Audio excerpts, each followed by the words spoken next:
இப்ப திடீர்னு ஒருத்தர் இஸ்லாத்தை தழுவினார் அப்படின்னா அவர் 5 ஆண்டுகளாக அந்த மதத்தில் அந்த சமயத்தை அந்த மார்க்கத்தை ஏற்று இருந்தால்தான் அவர் நாளைக்கு இந்த வக்புக்கு ஒரு நிலத்தையோ ஒரு சொத்தையோ ஒரு இதையோ கொடையாக கொடுக்க முடியும் அப்படின்னு ஒரு சட்ட திருத்தத்தை கொண்டு வரும். பிறகு அந்த இஸ்லாமிய மார்க்கம் சார்ந்தவர்களே அதை நிர்வகிக்கலாம் என்கிற நிலையை மாற்றி வேறு சமயத்தவர், குறிப்பாக இந்து சமயத்தவர் 2 பேர் அதிலே அந்த நிர்வாகத்திலே ஈடுபடுத்தப்படுகிறார்கள்.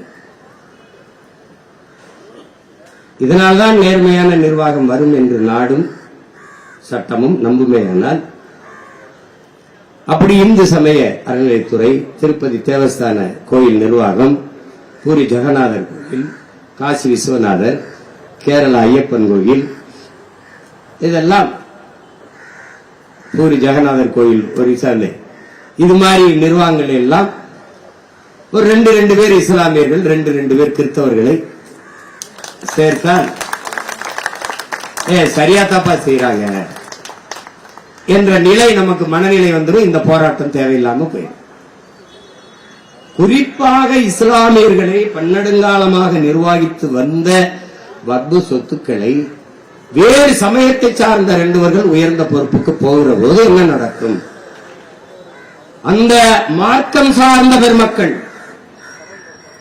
காஜிக்கள், அது முத்தவாளிகள் என்கிற அந்த நிர்வாகிகளே நிர்வகித்து வந்த தலைமை பொறுப்பில் அது எல்லா வக்பு சொத்துக்களும் அந்தந்த மாநில அரசுகள் நிர்வகித்து வந்த இடத்தில் அதில் மத்திய அரசும் தன்னுடைய இந்திய ஒன்றிய அரசும் தனக்கும் அதிகாரம் இருக்கு, தானும் அதை நிர்வகிக்கலாம் என்று உள்நுழைகிறது.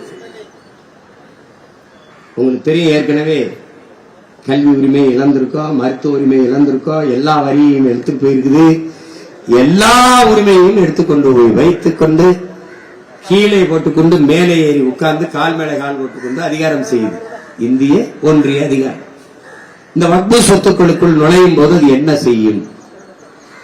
இஸ்லாமிய மக்களுக்கு எதிராக எதிர் அரசியலை, நச்சு அரசியலை விதைப்பது ஒன்றுதான் இந்து மக்களின் உணர்வை தூண்டி அவர்களுடைய வாக்கை தன் பக்கம் திருப்பும், நிலைத்து இருக்க வைக்கும் என்கிற நம்பிக்கை கொண்ட ஆட்சியாளர்கள் இதை செய்வதால் நமக்கு அச்சம் கூடுதலாக